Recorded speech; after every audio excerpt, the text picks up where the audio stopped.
बयरको रुख हो यो सबै फुलेको बयर हो नि त के हेर्ने वा कमल कति मजाले फुलेछ ओहो उतैबाट हेर्ने अब उता परबाट कमल हेर्ने ल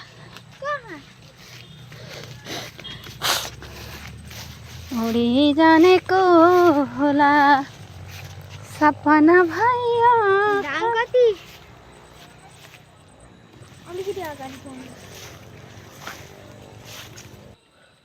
घाँसले काटेछ अब धेरै बेर बस्नु हुँदैन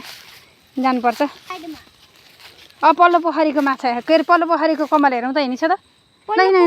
यता यता हो यता होइन न यी माछा केले खाएछ है माछा केले खाएछ माछालाई माछा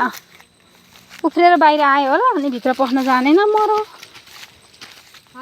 परको पोखरीमा नि कमलै कमल छौ कि धेरै छैन कमल फुल पल्ला छेउमा रहेछ नि त नै पोखरी हाम्रो उता घाँस हल्लिँदै सर्प आउँछ भाइ लुइन के हिँड्दैछौ त्यहाँ लुइन हिँड राति पर्सि अजिङ्गर पनि पाउँछ त्यहाँ त अब रहर पुग्यो पोखरी हेर्ने रहर पुग्यो अब पल्लो पोखरी भोलि मामासँग जाऊ डक हेर्न अहिले नजाने है त्यहाँ अम्मा फल्या छ होला अम्मा हेर त के भयो फेरि दुःख सबै काँसले काट्छ क्या सिरो काँस लानु सूर्यमुखी फुल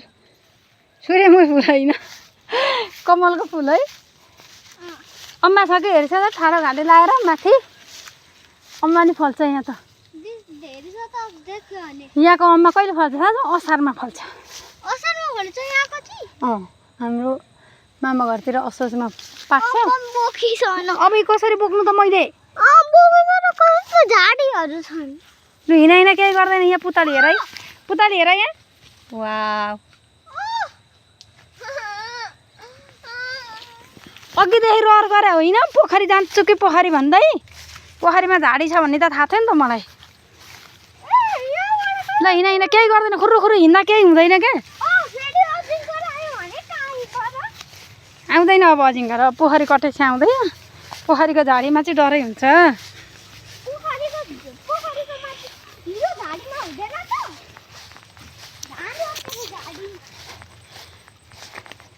बयरको रुख भोगटे फल्या छौ दाना ल हिँड अब केही हुन भोगटे फलाएर छौ त्यहाँ यो चाहिँ हाम्रो कुखुराको घर नकुदा किन कुद्नु त कुदेपछि झन् काट्छ त काँस र सिरुले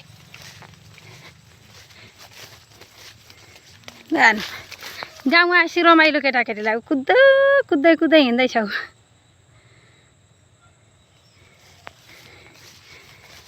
बेबी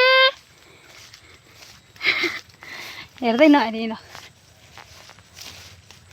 हाम्रो धान खेती त तराईका फाँटहरू तराउडौ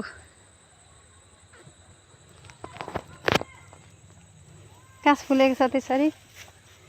सेतै भएर काँस फुलेको छ